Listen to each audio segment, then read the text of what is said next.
Hello guys, welcome back to my channel. চলে এসেছি নতুন একটা ভিডিও নিয়ে। WBHRBর তরফ থেকে এবছরে যে সকল রিকোয়ারমেন্ট বার হয়েছে, সমস্ত কিছু সিলেকশন প্রসেস যে নতুন একটা আপডেট এসেছে, যে এবছরের সিলেকশনটি হবে সিবিটি টেস্ট অর্থাৎ কম্পিউটার বেসড টেস্টের উপরে। এটি তোমরা নিউজ পেপার ও সংবাদের মাধ্যমে তোমরা সবাই কম বেশি জানো। তো সকল ছাত্রছাত্রীদের মনে কিছু ডাউট আছে যে এই সিবিটি টেস্টের আমরা কোন বিষয় নিয়ে পড়াশুনো করব, অ্যাকাডেমিক্স মার্কস যোগ হবে কি না, যে সবাই যে হিসাব করে রেখে দিয়েছিল যে অ্যাকাডেমিক মার্কসে এত নাম্বার পাবো আমরা, তো সেই জিনিসটা যোগ হবে কি না, এবং এই সিবিটি টেস্টের জন্য সিলেবাস কি থাকবে, ইন্টারভিউ হবে কি না, তাছাড়া যে সিলেকশন প্রসেসটি হবে তার যে এক্সপিরিয়েন্সের যে মার্কস, সেই এক্সপিরিয়েন্স মার্কসটা কাউন্ট হবে কি না, এই সকল বিষয়ে সবার মনে অনেক রকম কনফিউজ আছে। এবছর যে সকল ভ্যাকেন্সি বার হয়েছে, যে সকল রিকোয়ারমেন্ট বার হয়েছে, সেই সকল রিকোয়ারমেন্টে প্রচুর ছাত্রছাত্রী অ্যাপ্লাই করেছে।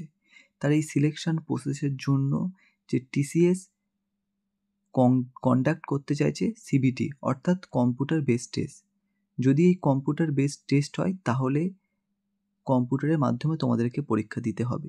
যেহেতু প্রচুর সংখ্যক ছাত্রছাত্রী অ্যাপ্লাই করেছে, সেই জন্য প্রথমে কি করতে চাইছে, এই কম্পিউটার বেসড টেস্টের মাধ্যমে কিছু ছাত্রছাত্রীকে সিলেকশন করা হবে, তারপরে নেক্সট স্টেপে তারা পৌঁছাবে। তোমরা সবাই জানো যে WBHRBর তরফ থেকে যে মার্কস ডিস্ট্রিবিউশনের একটা নোটিশ বার হয়েছিল, সেখানেও তোমরা দেখতে পাচ্ছ এখানেও সিবিটি হবে সেটা ওরা উল্লেখ করেছিল, যে যদি কোনো প্রয়োজন পড়ে তাহলে আমরা সিবিটির মাধ্যমে আমরা সিলেকশন প্রসেস চালু করব, যেহেতু প্রচুর সংখ্যক ছাত্রছাত্রী অ্যাপ্লাই করেছে। তো বর্তমানে ছাত্রছাত্রীর মনে একটাই কনফিউজ যে আমরা পড়াশুনো করব কি, কোন সিলেবাস পড়াশুনো করব, কোন সিলেবাসের পড়াশুনো করব, তারা এটা নিয়ে খুব কনফিউজ। মূল বিষয় হলো যে তোমরা যে বিষয়ে পড়াশুনো করেছো, যে বিষয়ে কাজ করছো, যদি কেউ নার্সিংয়ের পড়াশুনো বা নার্সিংয়ে কাজ করো, নার্সিংয়ের পড়াশুনো করেছো, তারা সেই বিষয় নিয়ে পুরোপুরি সিলেবাস যা আছে সেগুলো নিয়ে পড়াশুনো করবে। যারা ফার্মাসি করেছো তারা ফার্মাসির ওপরে তাদের সিলেবাস নিয়ে পড়াশুনো করবে।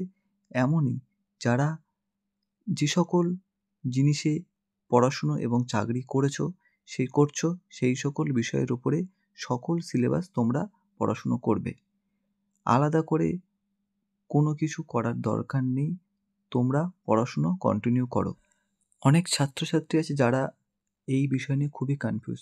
বর্তমানে কোনো রকম WBHRB তরফ থেকে কোনো নোটিশ পাওয়া যায়নি বলে সবাই খুব কনফিউজ। তাই এই নোটিশের অপেক্ষা না করে তোমরা যে যে ফিল্ডে তোমরা চাকরি করছো, তারা যে ফিল্ডে তোমরা পড়াশুনো করেছো, ঠিক আছে, মেডিকেল অফিসার বলো, নার্সিং বলো, সেই সকল ফিল্ডের যে সকল সিলেবাস আছে সেগুলো নিয়ে তোমরা পড়াশুনো করতে শুরু করে দাও। নোটিশ যখন আসবে, যখন নোটিশ আসবে তখন সব কিছু ক্লিয়ার হয়ে যাবে। বর্তমানে কোনো রকম নোটিশ আসেনি বলে তোমরা পড়াশুনোকে বন্ধ করো না, কারণ প্রচুর কম্পিটিশান।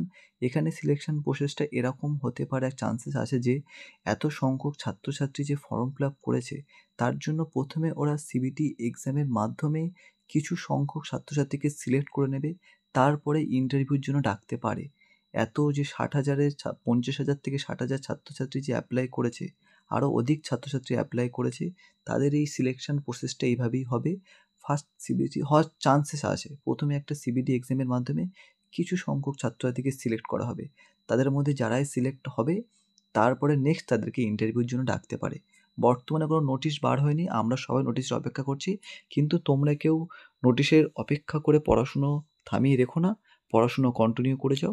আর আমি আমার এই চ্যানেলের মাধ্যমে নেক্সট তোমাদেরকে ভিডিও প্রোভাইড করব যে সিবিটির জন্য কোন কোন সাবজেক্টে নার্সিং স্টুডেন্ট কোন কোন সাবজেক্টের ওপরে কোশ্চেন পড়তে পারে এবং কী কী কোশ্চেন পড়বে, সব আমি আমার চ্যানেলে প্রোভাইড করব MCQর মাধ্যমে বা ইমেজ বেস কোশ্চেনের মাধ্যমে। তো চ্যানেলটিকে সাবস্ক্রাইব করে রাখবেন, আর যদি ভিডিওটি ভালো লেগে থাকে অবশ্যই একটি লাইক করবেন। দেখা হচ্ছে পরের ভিডিওতে। Thank you.